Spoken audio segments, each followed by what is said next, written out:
start in line 821 with the phrase cum yam, which literally means when, by now. And I think what this phrase does is it emphasizes an important moment in the future. So I think the way to translate it is something like at that time when, or when at last. So at that time when, they will component, that literally means put together. So you could say when they arrange, pacem, peace, with, here we have our ablative, felicibus connubiis. Okay, so felicibus means auspicious or well-omened, literally lucky, and connubiis are marriages. So at that time when they arrange peace with happy marriages, and then esto in brackets is a subjunctive form from the verb to be, which means something like let it be or so be it. Right, so Juno is admitting that this has to happen, so be it.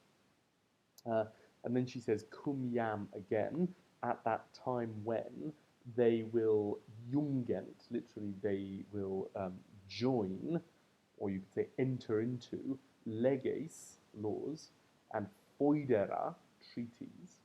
And here I think these treaties are not like temporary treaties to stop fighting, like the one they had which Juturna broke, but these are more general treaties, right? Treaties that will bind the Trojans and the Latins together for the future. So at that time when they enter into laws and treaties, nay, now nay here means do not, and it's followed by subjunctive. So ne jubeas, may you not order, or do not order, the indigenas Latinos, the indigenous Latins, or the native Latins, to mutare, to change, their vetus nomen, their old name. Okay, so don't order the native Latins to change their old name. Nor neu, that's just like neck or neque, really. So don't order them to change their name, and also don't order them to fieri, to become. This verb theo fieri factus sum is a deponent verb meaning to become. So don't order them to become Trojans, Troas. And also, que, to be called, vocari, that's the present passive infinitive of voco, to be called Teucrians. So don't order them to become Trojans or to be called Teucrians. Or, and here she's really saying, also don't order the viros. So viros is accusative, still following eubeas. Don't order the men to mutare vocem, literally to change their voice, i.e. to change their language, or to vertere vestem, literally to turn their clothing, so to change the way they dress. So basically what Juno is saying here is, please, even though the Latins are going to lose this war, don't make them turn into Trojans, right? Allow them to keep their old customs, right? The language they speak, the name of their people, the clothes that they traditionally wear, all that kind of stuff. And then she says, sit latium. Now remember, sit is the present subjunctive of sum. And so here it means let latium exist. Right? Let latium exist. So sit means let it be, let it exist. So let latium exist. Let the Albani reges exist. Right? Sint, again, meaning exist. So let the Alban kings exist. The Alban kings are basically these kings who the Romans imagined ruling in between the time when Aeneas arrives in Italy and the actual founding of Rome hundreds of years later by Romulus and Remus. So let the Alban kings exist per saecula, through the ages, through the generations. A saeculum is kind of a lifetime, an age, if you like. Let there be, let there be a Romana propago, a Roman race,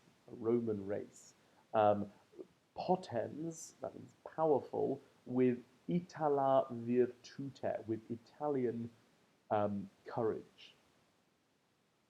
Okay, so Juno is saying, okay, we can have the Romans, and because the Trojans have won, they're sort of in charge, but they keep lots of the customs of the Italians. They keep the name, the language, the dress, and also the virtus, the courage, the valor, if you like.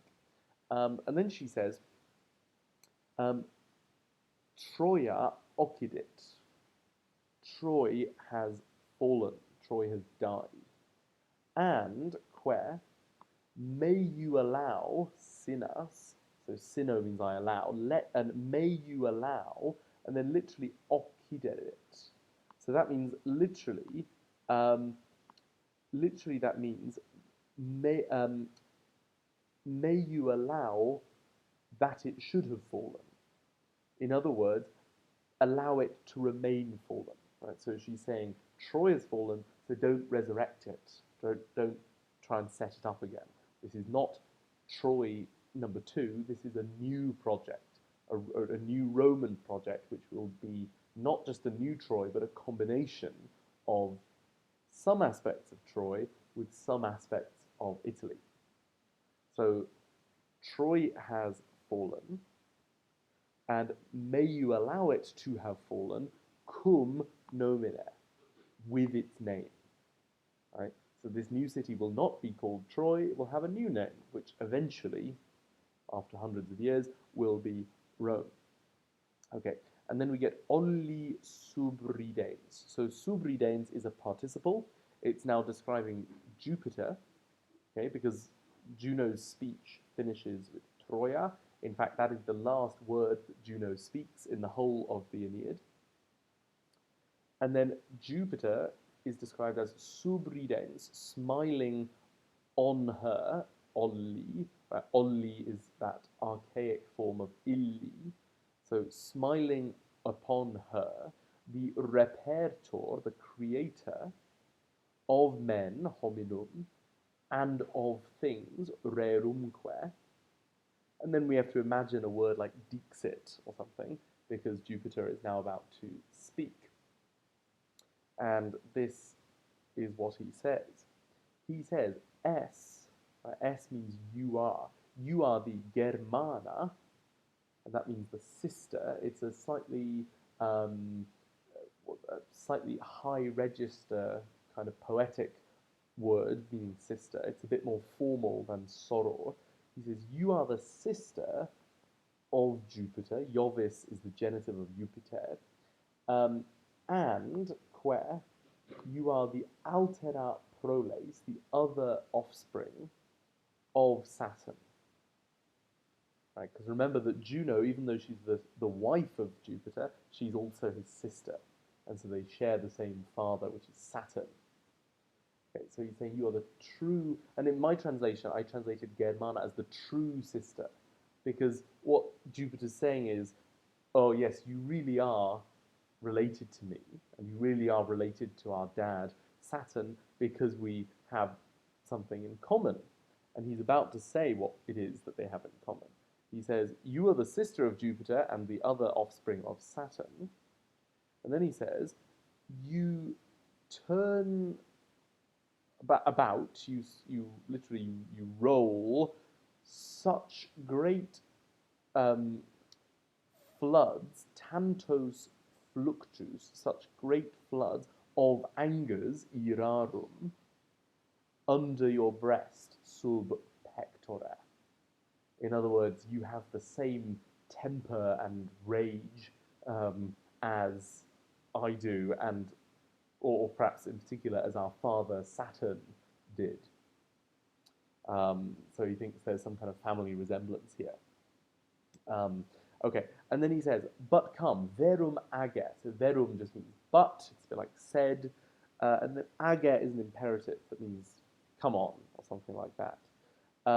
And et submitto, which literally means to put under, but in this case it means get rid of, set aside, cast away. The furorem, the frenzy, which is then, and the furorem is described as frustra inceptum. Inceptum is a PPP from incipere, to begin. So literally this means the frenzy having been started in vain, frustra. What does that mean? Well, the point is that as soon as Juno began to be angry with Aeneas, it was in vain. It was a waste of time, because he was already fated to win and to beat Turnus. So Jupiter's saying, you know, this anger was pointless right from the beginning. So please, will you at last just drop it, basically. And then he sort of pretends that he's giving Juno everything that she wants. He says, do I give, or I grant, that which, quod, you want, this. I grant what you want. And he says, et me remito. Literally, me remito means something like, I hand myself over. In English, we'd probably say, I give in, or I give up. And he describes himself as victusque, volensque, both conquered, right? Victus is a PPP from vincere, to conquer, both conquered and willing, volens. Or you could say in English, willingly conquered. So Jupiter is pretending that he has been beaten by Juno, which is perhaps not really true, because in fact Jupiter is really doing all the stuff that he wanted to do from the beginning. And then he says, the Ausonians, Ausonii, right? And this is just another word for the Italians, basically. And in fact, Ausonia still exists as a town in southern Lazio. So he says the Ausonians, i.e. the Italians, will keep tenebunt the sermonem, the speech, i.e. the language, and the mores, and the ways or habits of their fathers, patrium, that's genitive plural, of their fathers. Well, in fact, no, sorry, it's not, that's not right. It's actually an adjective agreeing with sermonem. So literally what it means is they will keep their paternal speech and their customs. That's literally what it means. But you could really apply patrium to both nouns, to sermonem and to mores. So they will keep the speech and ways of their fathers, and, quae, their nomen, their name, will be, edit, ut est, as it is. In other words, their name will be as it is now. They will keep their name. And then he says, the Teucrians, Teucri, that is the Trojans, will subsident, will subside, will sink into lesser importance. They will become less important. Commixti, that means mixed or mingling, literally in their body only, or with their body only. Corpore tantum. So tantum means only, and corpore means with their body. In other words, and I said in my translation, mingling in stock only. Now this is stock in the sense of, not in the sense of stock that you use to make soup or something, but stock in the sense of family. In other words, in modern terms, you could say the Trojans will supply their genes, their genetics, their DNA to this new race, but they're not supplying anything else. Right? So, in other words, the Romans of the future will have Trojan blood, Trojan uh, ancestors, but their language and names and habits and clothes and all this other stuff will be Italian, not Trojan. That's the deal. Um, and then um, I will add, adiciam. Literally, I will throw on top or throw towards. I will add the morem, the custom, and the ritus sacrorum, literally the rites, the rituals of sacred things, which is not very good English. You could say something like the method of worship or something like that. In other words, I'll teach them how to be good religious Romans. And